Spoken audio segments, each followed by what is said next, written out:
Good morning छोकराओ छोकरीओ रही जाए दर वखते भाई छोकरीओने भी कही दऊं एमने एवुं ना लागे कि भाई अमे रही गया। जोजो भाई छोकराओ छोकरीओ એટલે બધા આવી જ ગયા भाई। જોજો આપણે ચોથું ચેપ્ટર આખું વ્યવસ્થિત રીતે મસ્ત પતી ગયું છે, પણ જુઓ ભાઈ એના મસ્ત સૂત્રો આપણે જે છે બધા સૂત્રો એક વખત રિવાઇઝ કરી નાખીશું અને પછી ભાઈ આપણે એના એમસીક્યુ જોઈશું। ઓકે લો ચલો ચેપ્ટર નંબર 4 બહુ જ બધા સૂત્રો છે ભાઈ, રિવાઇઝ કરીશું આપણે।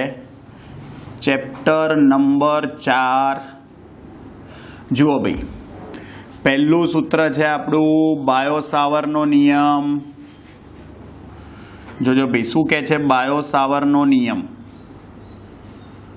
तो बायो-सावर्नो नियम आवशे डीबी इज इक्वल टू सदिश स्वरूपे याद रखीए छीए म्यू0 I D L cross R cap upon 4 r square. भाई आ बायो-सावर्नो नियम है भाई। जो तमे एकम सदिशनी जग्याए सदिश लखो तो डीबी बराबर म्यू0 आईडीएल क्रॉस सदिश आर छेदमा 4 r क्यूब थई जाए। આપણને ખબર જ છે બી જાણે જો કેપ હોય તો સ્ક્વેર આવશે, સદિશ હોય તો નીચે r ક્યુબ આવશે। ઓકે, અને જો મૂલ્ય લખવું હોય ભાઈ તમારે મૂલ્ય તો આવી રીતે લખાય db બરાબર ભાઈ મૂલ્ય થશે તમારું i म्यू0 आईडीएल r sin थीटा, એકવાર r કેન્સલ થઈ જાય તો નીચે 4 r સ્ક્વેર થઈ જાય।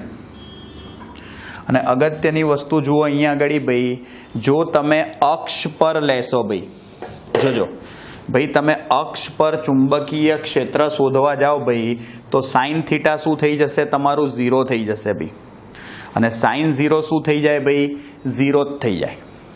ક્લિયર?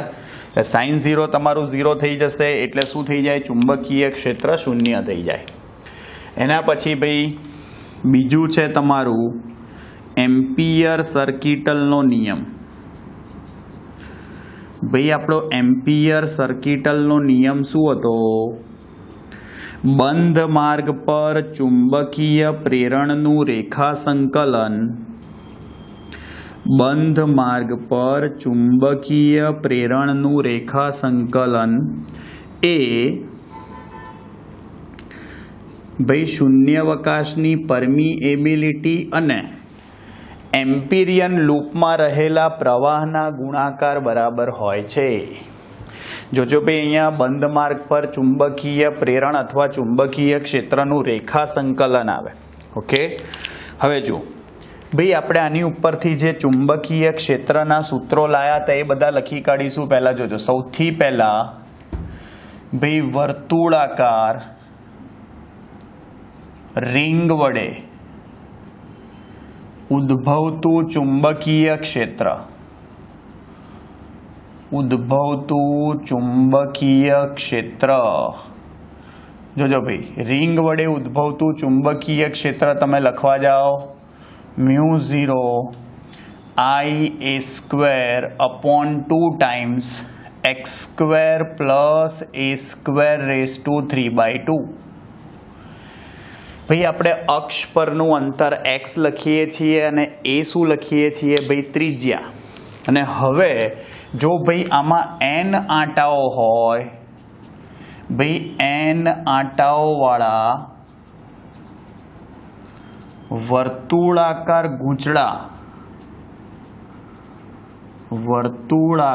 ગૂંચળાની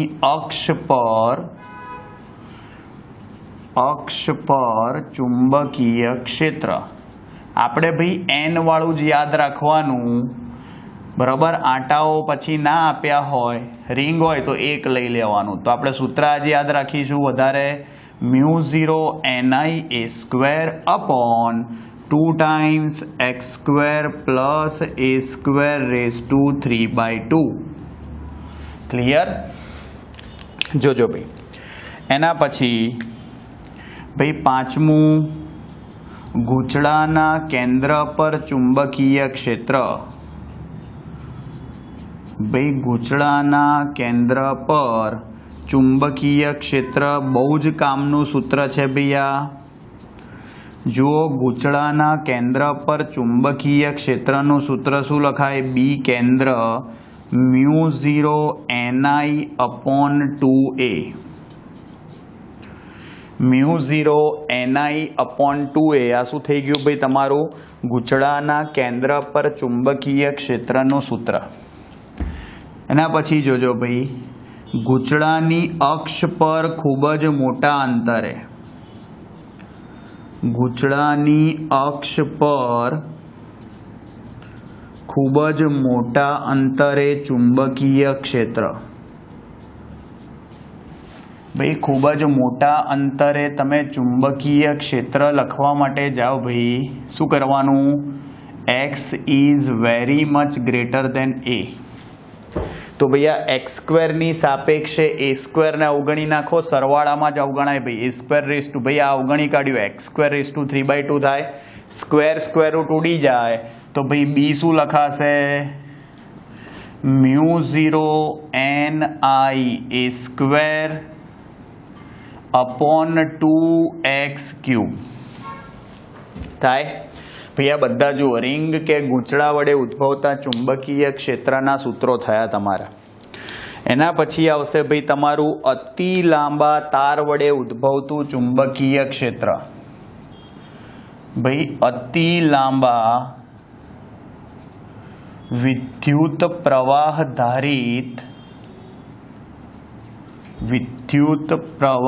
ધારિત તાર વડે ઉદ્ભવતું ચુંબકીય ક્ષેત્ર. ભાઈ શું હતું? અતિ લાંબા વિદ્યુત પ્રવાહ ધારિત તાર વડે ઉદ્ભવતું ચુંબકીય ક્ષેત્રનું સૂત્ર શું લખાય ભાઈ? μ0 I/2πr. એટલે કે ભાઈ ચુંબકીય ક્ષેત્ર અતિ લાંબા તાર વડે જે ઉદ્ભવે એ અંતરના વ્યસ્ત પ્રમાણમાં હોય. ઓકે ભાઈ, આ પાતળો તાર છે એટલે બહારના વિસ્તારમાં જ ભાઈ ચુંબકીય ક્ષેત્ર ઉદ્ભવે. જો હું તમને કહી જ દઉં છું ભાઈ, આપણે દાખલામાં જોયો તો, ઉદાહરણનો 8મો દાખલો જ હતો, યાદ હોય તો તમને. હા, એ સૂત્રો બી તમને લખી આપું ભાઈ, કામમાં આવશે MCQમાં. કે નક્કર નળાકાર પ્રવાહધારિત તો હોય જ અહીંયા ભાઈ, વડે ઉદ્ભવતું ચુંબકીય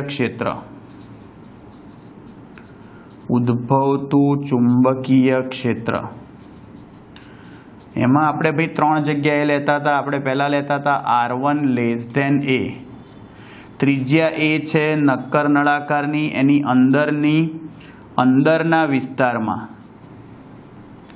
ભાઈ, અંદરના વિસ્તારમાં તમે લખવા જાઓ તો અંદરના વિસ્તારમાં ભાઈ ચુંબકીય ક્ષેત્ર શું આવે? જુઓ, μ0 I/2πa².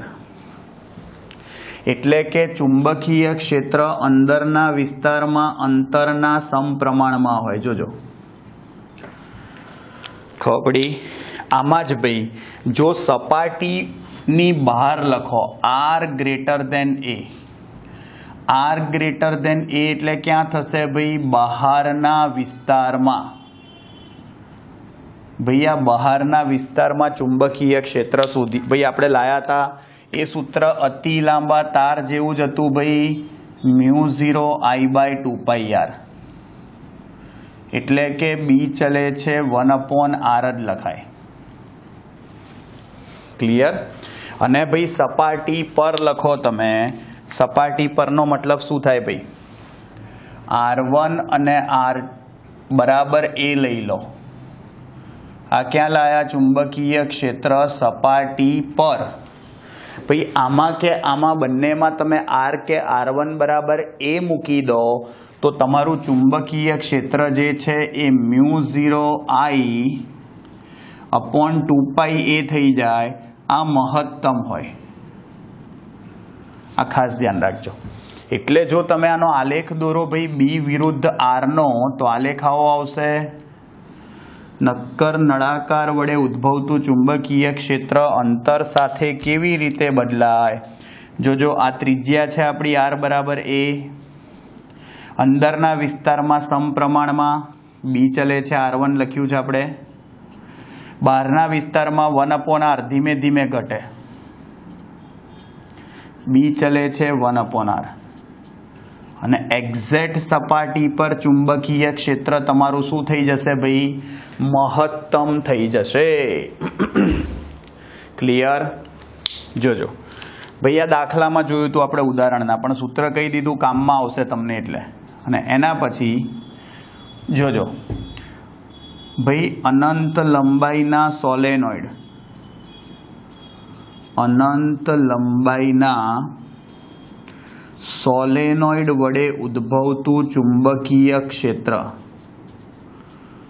અનંત લંબાઈના સોલેનોઇડ વડે ઉદ્ભવતું ચુંબકીય ક્ષેત્ર અથવા અતિ લાંબા, અને એ સૂત્ર થશે તમારું ભાઈ શું હતું યાદ હોય તો? મુન્ની બદનામ હુઈ ડાર્લિંગ તેરે લીએ. શું હતું ભાઈ? મુન્ની બદનામ. યસ. અને જ્યાં સ્મોલ n બરાબર શું લખતા હતા? n/l લખાય. એટલે કે એકમ લંબાઈ દીઠ આંટાઓની સંખ્યા.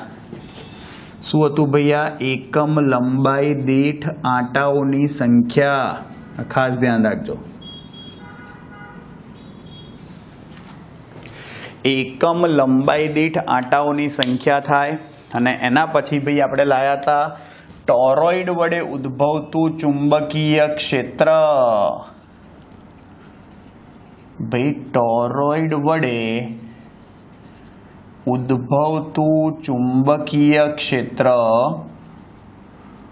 ભાઈ જુઓ, તમને યાદ હશે કીધું તું આપણે કે બે આના સગા કાકાનો છોકરો છે, એટલે સૂત્ર તો એના જેવું જ હતું ભાઈ. તમને યાદ હોય તો શું હતું ભાઈ? મુન્ની બદનામ, મુન્ની બદનામ હુઈ ડાર્લિંગ તેરે લીએ.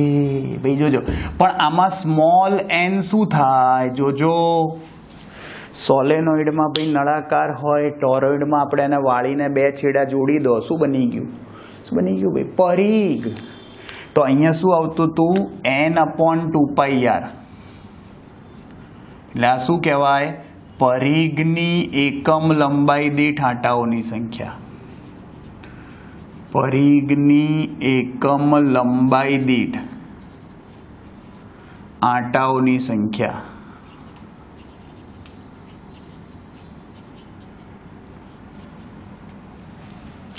એકમ પરિઘ દીઠ આંટાઓની સંખ્યા બી લખાય ભાઈ, સરખું જ થયું. જોજો એના પછી હવે જોજો ભાઈ, 11મું સૂત્ર તમારું. ભાઈ જુઓ, આ બધા જ ચુંબકીય ક્ષેત્રના સૂત્રો થયા. હવે ભાઈ જોઈશું એના પછી. જોજો, ચુંબકીય ક્ષેત્ર જોયા પછી ચુંબકીય બળ. અને ચુંબકીય બળમાં ભાઈ તમારું પહેલું જ સૂત્ર હતું. જોજો, વિદ્યુત ભાર ચુંબકીય ક્ષેત્રમાં ગતિ કરતો હોય, ચુંબકીય ક્ષેત્રમાં ગતિ કરતો હોય ત્યારે તેની પર લાગતું ચુંબકીય બળ. ભાઈ તેના પર લાગતું ચુંબકીય બળ ભાઈ લખો શું આવે? Fm, મેગ્નેટિક ફોર્સ કહેવાય. અને સૂત્ર શું હતું ભાઈ? Q × V × B. VD પણ લખાય, ડ્રિફ્ટ વેગ. V × B લખો તો બી ચાલે. ભાઈ આનું મૂલ્ય લખો તો આ મેગ્નેટિક ફોર્સનું મૂલ્ય કેટલું હતું ભાઈ? QVB sin θ. ક્રોસ હોય એટલે સાઇન આવે, ડોટ હોય તો કોસ આવે, આપણને ખબર જ છે. થઈ ગયું? સિમ્પલ ભાઈ. જો વિદ્યુતભાર ચુંબકીય ક્ષેત્રમાં ગતિ કરતો હોય તો એની ઉપર લાગતું ચુંબકીય બળનું આ સૂત્ર થયું. ઓકે. અને જો લોરેન્ટ્સ બળ લખીએ ભાઈ, લોરેન્ટ્સ બળ, તો લોરેન્ટ્સ બળમાં શું થાય? વિદ્યુત બળ અને ચુંબકીય બળનો સરવાળો થાય. સરવાળો સાંભળજો. અને એને આપણે વિદ્યુત ચુંબકીય બળ પણ કહીએ છીએ. જોજો,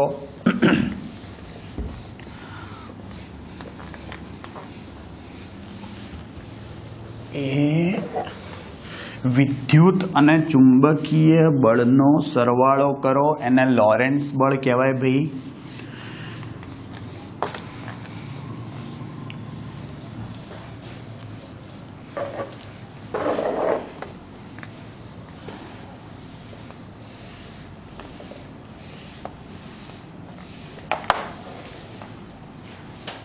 જોજો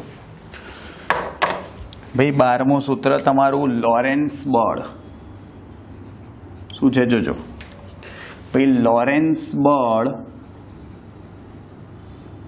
એને વિદ્યુત ચુંબકીય બળ પણ કહેવાય.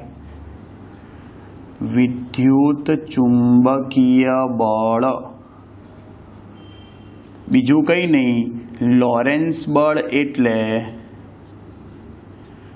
વિદ્યુત બળ અને ચુંબકીય બળનો સરવાળો. વિદ્યુત બળ હતું આપણું QE અને ચુંબકીય બળ છે Q into V cross B. ભાઈ તમે Qને કોમન કાઢી લો તો આવી રીતે બી લખાયા સૂત્ર F બરાબર Q into E plus V cross B. જોજો ધ્યાનથી. યસ ભાઈ આ તમારું ચુંબકીય બળ લઈ આવ્યા. હવે જોજો ધ્યાનથી ભાઈ આ જે તમારું સૂત્ર આવ્યું ને ચુંબકીય બળ વિદ્યુત ચુંબકીય બળ કહેવાય બંનેનો સરવાળો. ભાઈ જોજો હવે જોજો ધ્યાનથી ભાઈ આ તમારું લોરેન્ટ્ઝ બળ છે. હવે જોજો એના પછી આવશે વિદ્યુત પ્રવાહ ધારિત તાર પર વિદ્યુત પ્રવાહ ધારિત તાર પર લાગતું ચુંબકીય બળ. શું હતું ભાઈ? શું હતું? બિલબળ બિલબળ. હા બિલબળ બિલબળ યાદ આવ્યું કે નહીં?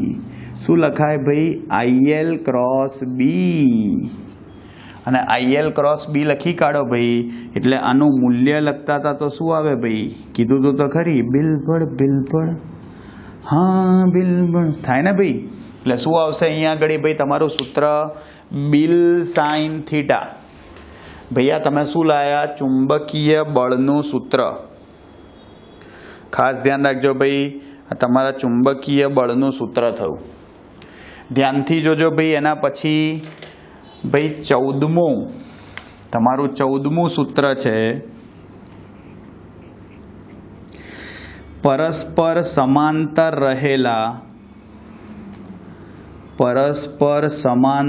રહેલા વિદ્યુત પ્રવાહ ધારિત તાર પર વિદ્યુત પ્રવાહ ધારિત તારો પર લાગતું ચુંબકીય બળ. ભાઈ તાર પરસ્પર શું હોય? સમાંતર. અને એમાંથી જો પ્રવાહો પસાર થતા હોય તો લાગતું ચુંબકીય બળ શું લખતા હતા આપણે? F બરાબર μ0 IA IBL અપોન 2πD થાય. અને એવું બી કીધું હતું એમ્પિયરનું અવલોકન ભાઈ કે જો પ્રવાહો એક જ દિશામાં વહન પામતા હોય તો એમની વચ્ચે આકર્ષી બળ લાગે અને વિરુદ્ધ દિશામાં હોય તો અપાકર્ષી બળ લાગે. ક્લિયર? જોજો. અને ભાઈ એકમ લંબાઈ દીઠ બળ હોય. જોજો ભાઈ એકમ લંબાઈ દીઠ બળ. તો એકમ લંબાઈ દીઠ બળને સ્મોલ f વડે દર્શાવાય. F અપોન L કહીએ છીએ એને. F અપોન L કહેવાય અને એનું સૂત્ર આ જ થાય ભાઈ μ0 IA IB અપોન 2πD. આ ખાસ ધ્યાન રાખજો. એકમ લંબાઈ દીઠ બળ સ્મોલ f થી દર્શાવાય. ક્લિયર? જુઓ એના પછી ભાઈ આ બધા તમારા બળ થયા ચુંબકીય બળ. હવે જોજો ભાઈ જો તમારો વિદ્યુત ભાર ચુંબકીય ક્ષેત્રને લંબ રૂપે ગતિ કરતો હોય તો વિદ્યુત ભાર ચુંબકીય ક્ષેત્રને ભાઈ લંબ રૂપે ગતિ કરે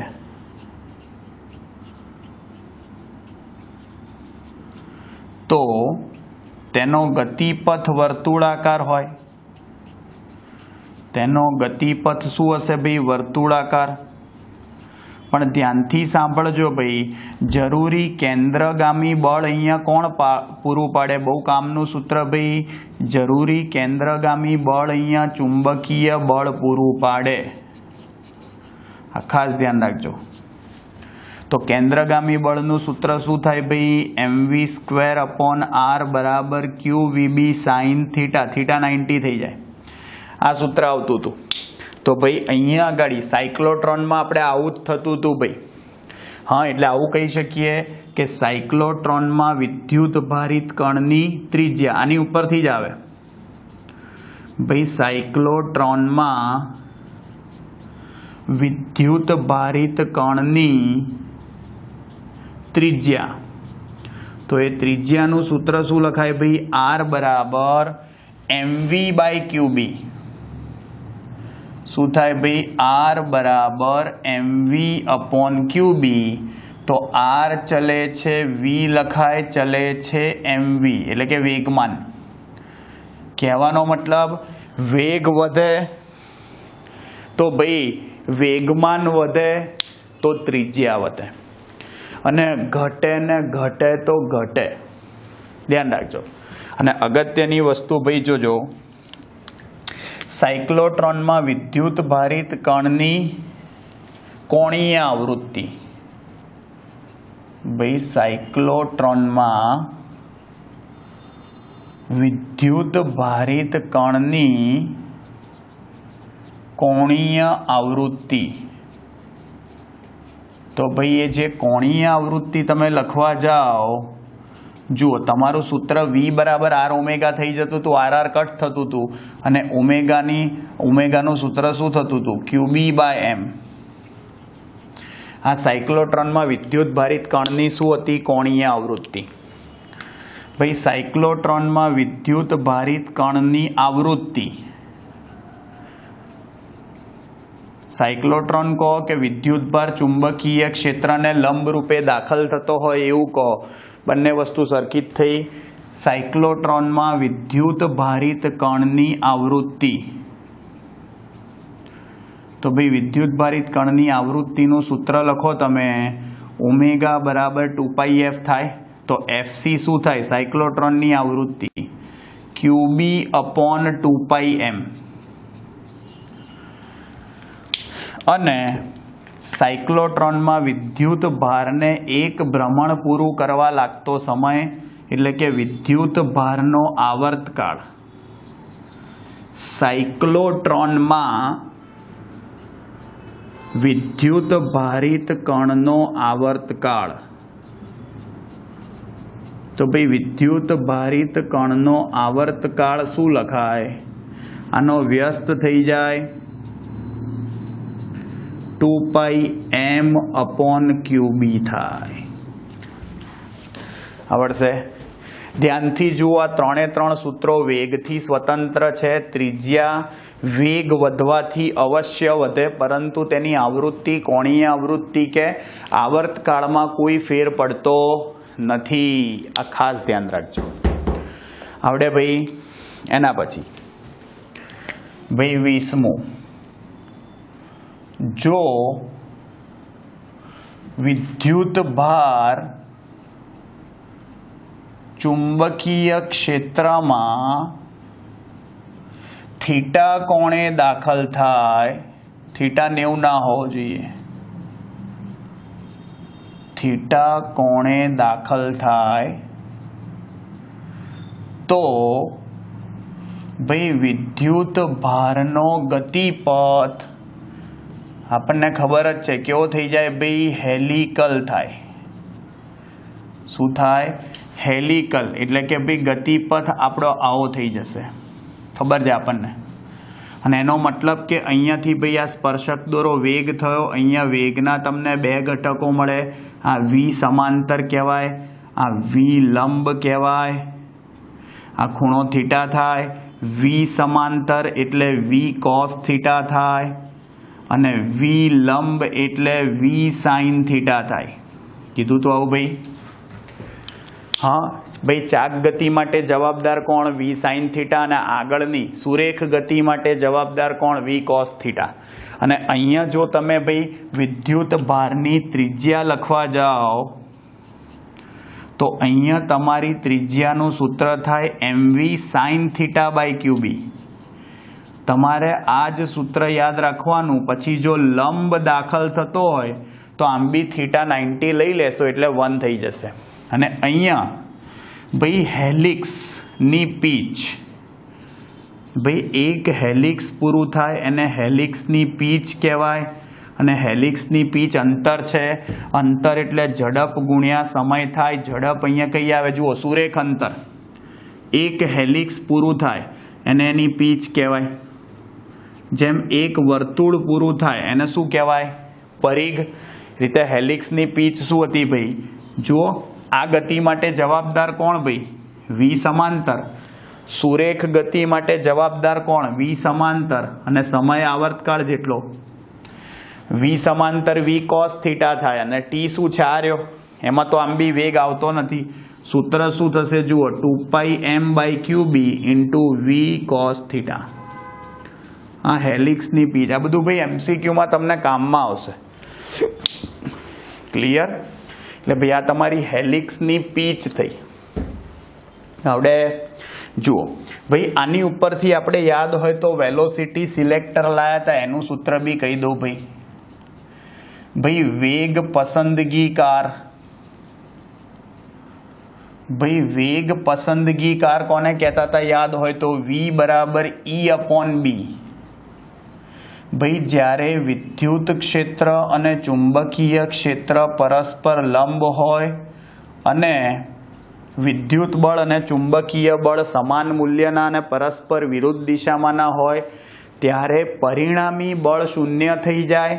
એટલે તમારો વિદ્યુત ભાર જે છે એ વિચલન થયા વગર ગતિ કરે સુરેખ પથ પર. એને આપણે વેલોસિટી સિલેક્ટર, વેગ પસંદગીકાર કહેતા હતા. અને ભાઈ વિદ્યુત અને ચુંબકીય ક્ષેત્ર વચ્ચેનો પહેલો સંબંધ લાયા કે વિદ્યુત ક્ષેત્ર અને ચુંબકીય ક્ષેત્રનો ગુણોત્તર શું આવશે ભાઈ? વેગ આવશે. ઓકે, એના પછી જોજો આગળ ભાઈ. હવે આવશે તમારું ટોર્ક. ભાઈ વિદ્યુત પ્રવાહ ધારિત ગૂંચળા, વિદ્યુત પ્રવાહ ધારિત ગૂંચળા પર લાગતું ટોર્ક. ભાઈ આ લાગતું ટોર્ક શું થાય? જોજો, ટોર્ક ટો બરાબર આપણું સૂત્ર શું હતું?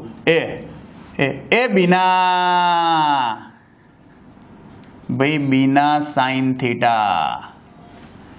ખાસ ધ્યાન રાખજો ભાઈ, ખાસમ ખાસ અહીંયા આગળ જો તમે આને સદિશ સ્વરૂપે લખવા જાઓ તો NIA×B લખાય. અને ભાઈ આ NIA જે છે એને આપણે શું કહીએ છીએ? ચૂડામો, ચુંબકીય ડાયપોલ મોમેન્ટ. અને આનું મૂલ્ય લખો તો પાછું MB સાઇન થીટા પણ લખાય. ભાઈ આ કોપી P×E જેવું સૂત્ર આવ્યું. વિદ્યુત ડાયપોલ પર લાગતું ટોર્ક શું હતું? P×E. અહીંયા M×B આવે. ત્યાં વિડામો, અહીંયા ચૂડામો. ત્યાં વીકશે, અહીંયા ચૂકશે. ધ્યાન રાખજો. આવડે ભાઈ? અને અગત્યનું ભાઈ અલગથી સૂત્ર લખી જ કાઢું છું. જોજો, ચૂડામો, ચુંબકીય ડાયપોલ મોમેન્ટ. ભાઈ ચુંબકીય ડાયપોલ મોમેન્ટ. ભાઈ ચુંબકીય ડાયપોલ મોમેન્ટ શું લખાય? શું હતું ભાઈ યાદ હોય તો? હે આઈએ પધારીએ ચૂડામોજી રે, આઈએ પધારીએ ચૂડામોજી રે. યાદ આવ્યું ભાઈ?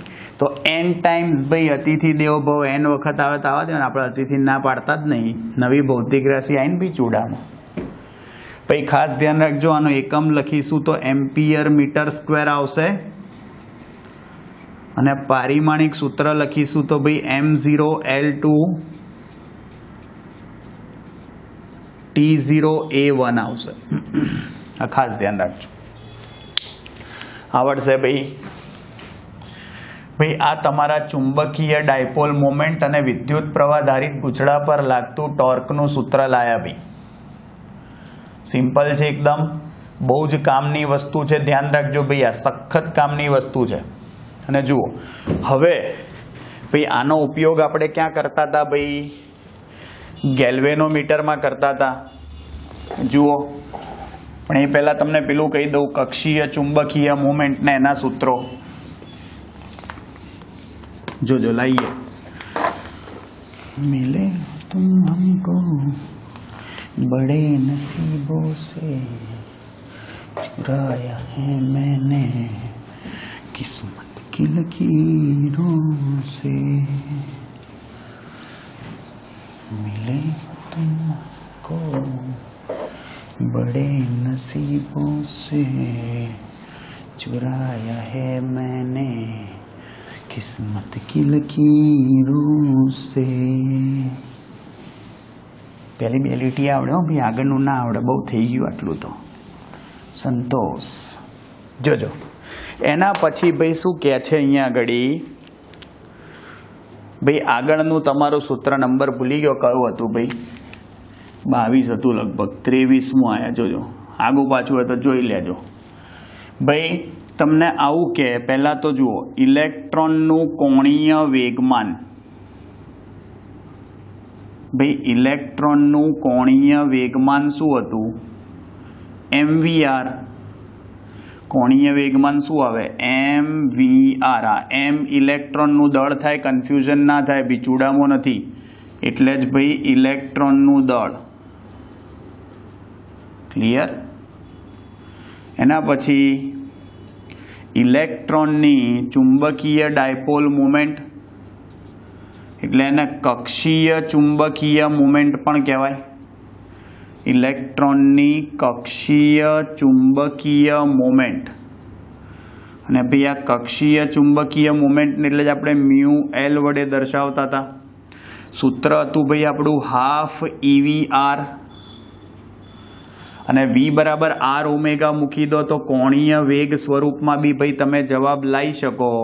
મ્યુએલ બરાબર half e, v is equal to r omega મૂકી દો ભાઈ તો r² ઓમેગા થઈ જાય. ભાઈ આ કક્ષીય ચુંબકીય મુવમેન્ટ થઈ. ભાઈ આપણે આ બંનેનો ગુણોત્તર લાવતા હતા. જોજો આ બંનેનો ગુણોત્તર જોજો, કક્ષીય ચુંબકીય મોમેન્ટ અને કોણીય વેગમાન વચ્ચેનો સંબંધ. અને કોણીય વેગમાન વચ્ચેનો સંબંધ.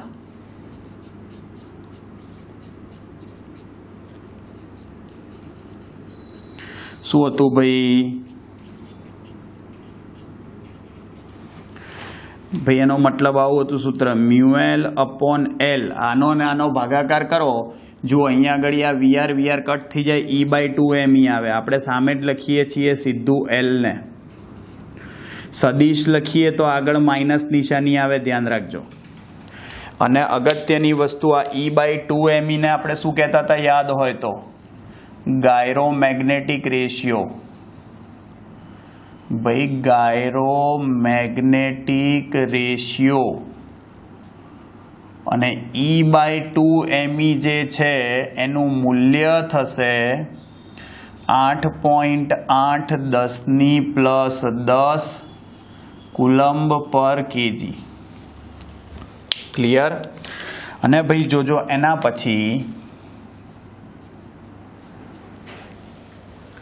ભાઈ આ E/2 ME છે.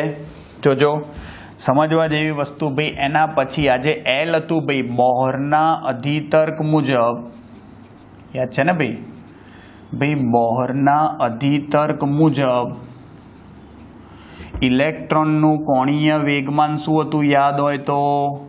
ઇલેક્ટ્રોન એવી કક્ષામાં જ ભ્રમણ કરી શકે જેમાં એનું કોણીય વેગમાન એલ એ h/2π પૂર્ણ ગુણાંકમાં હોય. જ્યાં n 1 2 3 4 એવું હતું. અને ભાઈ h તમારો પ્લાન્ક અચળાંક હતો. h શું હતો ભાઈ? આપણો પ્લાન્ક અચળાંક. એટલે h ની કિંમત શું થાય? 6.625 10⁻⁻³ જૂલ ઇન્ટુ સેકન્ડ. શું થઈ ગયું ભાઈ? આ બોરના પ્રથમ અધિતર્ક મુજબ ઇલેક્ટ્રોનનું કોણીય વેગમાન. અને એના પછી ભાઈ આપણે બોર મેગ્નેટોન લખતા હતા. બોર મેગ્નેટોન એ શું હતું? તો કે આપણું સૂત્ર જુઓ, μL બરાબર E/2me, અને L ની જગ્યાએ શું લખાય? NH/2π.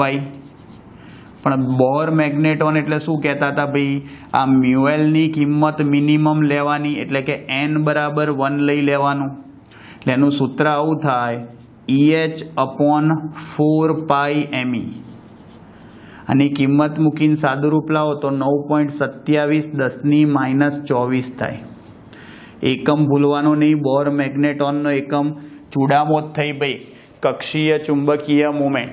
એટલે એકમ એનો એમ્પિયર ઇન્ટુ મીટર સ્ક્વેર જ થાય. આવડે ભાઈ? આ બોર મેગ્નેટોન હતું. એના પછી ભાઈ ગેલ્વેનોમીટરનો સિદ્ધાંત. ભાઈ ગેલ્વેનોમીટર એનો સિદ્ધાંત હતો કે વિદ્યુત પ્રવાહ ધારિત ગૂંચળાને ચુંબકીય ક્ષેત્રમાં લટકાવતા તેના પર ટોર્ક લાગતા તેનું કોણાવર્તન થાય છે. અને આપણને ખબર છે કે આ કોણાવર્તન પ્રવાહના સમપ્રમાણમાં હોય. વધે તો વધે, ઘટે તો ઘટે, અને જો શૂન્ય હોય તો આવર્તન ના થાય. તો અહીંયા શું આવશે? જોજો, ગેલ્વેનોમીટરનું કાર્ય આવું હતું, તમને યાદ હોય તો. બીના ત્રિજ્યાવર્તી ચુંબકીય ક્ષેત્ર હતું એટલે θ90 થતો હતો, અને K∅. એટલે I ચલે છે, ફાઈ થઈ જાય, બાકી બધું અચળ. આ K ખાસ ધ્યાન રાખજો. K શું હતો? સ્પ્રિંગનો અસરકારક વળ અચળાંક. સ્પ્રિંગનો અસરકારક વળ અચળાંક. વળ અચળાંક ભૂલતા નહીં. આ ગેલ્વેનોમીટરનું કાર્ય હતું ભાઈ. અને આના ઉપરથી બે ભૌતિક રાશિ લાયા હતા. પહેલી હતી પ્રવાહ સંવેદિતા. ગેલ્વેનોમીટરની પ્રવાહ સંવેદિતા એટલે કે કરંટ સેન્સિટિવિટી, SI. વ્યાખ્યા આવી થાય, એકમ પ્રવાહ દીઠ આવર્તનને શું કહેવાય? પ્રવાહ સંવેદિતા. આ I છેદમાં નાખી દો, K આ બાજુ લાવી દો, તો સૂત્ર શું હતું ભાઈ આપણું? બેંક હતી ને પ્રવાહ સંવેદિતા એટલે. અને વોલ્ટેજ સંવેદિતા. ભાઈ વોલ્ટેજ સંવેદિતા એટલે શું? એકમ વોલ્ટેજ દીઠ. ભાઈ એકમ વોલ્ટેજ દીઠ આવર્તન. છેદમાં IR થઈ જાય, V IR. ∅I ને ભાઈ SIH કહેવાય, તો સર થઈ ગયું ભાઈ. આ કરંટ સેન્સિટિવિટી અપોન R તો છે જ ને. કરંટ સેન્સિટિવિટી તો બેંક હતી, તો શું આવી ગયું? વોલ્ટેજ સેન્સિટિવિટી ભાઈ બેંકર. Banker, yes. બેંકમાં કોણ કામ કરે ભાઈ? બેંકર. ક્લિયર ભાઈ? આ તમારી વોલ્ટેજ સંવેદિતા હતી. ઓકે. અને એના પછી ભાઈ લાસ્ટમાં હતું આપણું એમીટર અને વોલ્ટમીટર. જુઓ, એમીટર બનાવવા માટે શું કરતા હતા? ગેલ્વેનોમીટરને સમાંતરમાં લઘુ અવરોધ જોડતા હતા, અને એને શન્ટ કહેવાય. અને એ શન્ટનું સૂત્ર શું હતું? શન્ટનું સૂત્ર ભાઈ G. G માને genius, IgG upon I minus IG. જ્યાં IG ગેલ્વેનોમીટરની પ્રવાહ ક્ષમતા કહેવાય, G ગેલ્વેનોમીટરનો અવરોધ કહેવાય, I ભૈયા I જે છે એ મીટરની પ્રવાહ ક્ષમતા કહેવાય. મીટરની પ્રવાહ ક્ષમતા કહેવાય. ક્લિયર? આ શન્ટનું સૂત્ર થયું ભાઈ. એના પછી ભાઈ મીટરનો અવરોધ જે છે એનું સૂત્ર શું થાય? જોજો, તો એ મીટરનો અવરોધ, ભાઈ એ મીટરનો અવરોધ એટલે બીજું કંઈ નહીં, આપણે શન્ટ અને ગેલ્વેનોમીટરને એની સાથે સમાંતરમાં જોડો શન્ટને, એને જ એ મીટર કહેવાય. સૂત્ર શું થાય તમારું યાદ હોય તો SG/S+G. એ મીટરનો અવરોધ પ્રેક્ટિકલી શક્ય તેટલો નાનો હોય, જ્યારે આદર્શ એ મીટરનો અવરોધ શૂન્ય હોય. જે હકીકતમાં આપણે કીધું ખરી બી આદર્શ વસ્તુઓ શક્ય ના હોય. હા, ખાલી આદર્શ ટીચર શક્ય હોય, અભિમાન નહીં કરતા. પણ જોજો ભાઈ, એના પછી આ એ મીટરનો અવરોધ હતો. ભાઈ હવે જોજો, આપણે ભાઈ એ બી શીખવાડ્યું હતું, કહી દઉં કે ભાઈ પ્રવાહ ક્ષમતા, એ મીટરની પ્રવાહ ક્ષમતા n ગણી કરવા માટે જરૂરી શન્ટ, n ગણી કરવા માટે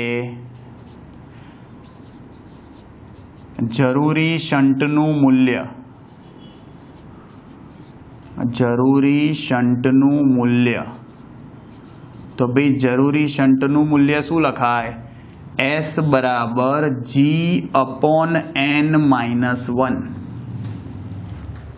શું આવશે ભાઈ શન્ટનું મૂલ્ય? G/n-1. જોજો ભાઈ. અને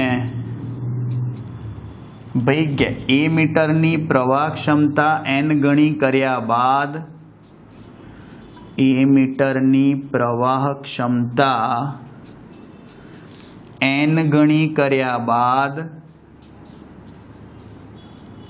એ મીટરનો અવરોધ, તો આ એ મીટરનો અવરોધ શું હતો ભાઈ? G/n. Resistance of A metre શું હતો? G/n. થાય આવું ભાઈ? જુઓ, 36મું સૂત્ર છે ભાઈ તમારું, શું છે?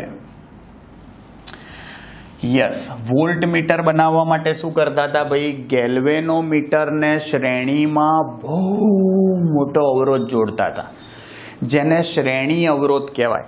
અને એ શ્રેણી અવરોધનું સૂત્ર શું હતું ભાઈ? શ્રેણી અવરોધનું સૂત્ર RS, સિરીઝ રેઝિસ્ટન્સ. સૂત્ર શું હતું? V/Ig-G. જ્યાં V ને વોલ્ટ મીટરની વોલ્ટેજ ક્ષમતા કહેવાય, વોલ્ટ મીટરની વોલ્ટેજ ક્ષમતા. આ ખાસ ધ્યાન રાખજો, Ig/G હોય એને ગેલ્વેનોમીટરની વોલ્ટેજ ક્ષમતા કહેવાય. ઓકે, અને V ને વોલ્ટ મીટરની વોલ્ટેજ ક્ષમતા કહેવાય. 37 ભાઈ વોલ્ટ મીટરનો અવરોધ, ભાઈ વોલ્ટ મીટરનો અવરોધ શક્ય તેટલો મોટો હોય. RV વોલ્ટ મીટર શું થાય? RS+G. તમે ગેલ્વેનોમીટરને શ્રેણીમાં શ્રેણી અવરોધ જોડો, R સિરીઝ, એને શું કહેવાય ભાઈ? વોલ્ટ મીટરનો અવરોધ શક્ય તેટલો મોટો હોય. આદર્શ વોલ્ટ મીટર હોય તો એનો અવરોધ અનંત હોય, જે શક્ય નથી. વ્યવહારમાં વપરાતા વોલ્ટ મીટરના અવરોધો 5000 થી 7000 ઓહ્મની આજુબાજુ હોય, એની વચ્ચે. 38મું ભાઈ વોલ્ટ મીટરની વોલ્ટેજ ક્ષમતા n ગણી, વોલ્ટ મીટરની વોલ્ટેજ ક્ષમતા n ગણી કરવા માટે જરૂરી શ્રેણી અવરોધ, જરૂરી શ્રેણી અવરોધ. તો આ જરૂરી શ્રેણી અવરોધ શું થશે ભાઈ? RS = G/n-1. ભાઈ પેલામાં /n-1 હોય, આમાં ×n-1 હોય. અને વોલ્ટ મીટરની વોલ્ટેજ ક્ષમતા n ગણી કર્યા બાદ વોલ્ટ મીટરનો અવરોધ, વોલ્ટ મીટરની વોલ્ટેજ ક્ષમતા n ગણી કર્યા બાદ વોલ્ટમીટરનો અવરોધ શું આવશે ભાઈ? વોલ્ટમીટરનો અવરોધ RS બરાબર શું થશે ભાઈ? N × G. ભાઈ જુઓ, મસ્ત મજાના તમારા સૂત્રો થઈ ગયા, આખું લિસ્ટ તૈયાર થઈ ગયું. આખા ચેપ્ટરમાં જેટલા પણ સૂત્રો આવતા હતા ભાઈ એ બધા સૂત્રો જોઈ લીધા. વ્યવસ્થિત રીતે ભાઈ સૂત્રો ઓલવેઝ રિવાઇઝ કરી દિમાગમાં ફિટ કરી દેવા. ગમે ત્યારે તમને સૂત્રો પૂછે આવડવા જ જોઈએ. ઓકે, ઓછામાં ઓછા 3 થી 4 વખત સૂત્રો લખીને તૈયાર કરવા. લખેલું જ યાદ રહેશે ભાઈ, હંમેશા લખતા રહેવું. ओके, लिखेगा तभी तो बढ़ेगा इंडिया, पढ़ेगा नहीं लिखेगा, ध्यान रख. ओके, મળીએ નેક્સ્ટ ટાઈમ. MCQ જોઈશું ચેપ્ટરના. માઇન્ડ બ્લોઈંગ મસ્ત MCQ છે ભાઈ, એ સોલ્વ કરીશું. મળીએ નેક્સ્ટ ટાઈમ. ત્યાં સુધી આવજો. Bye bye, see you, tata, સબ્બા ખેર, સાયોનારા, આસ્તા લા વેસ્તા, ખુદા હાફિઝ. જય શ્રી કૃષ્ણ, જય અંબે, જય હિન્દ, જય ભારત, વંદે માતરમ. Tata, bye, see you.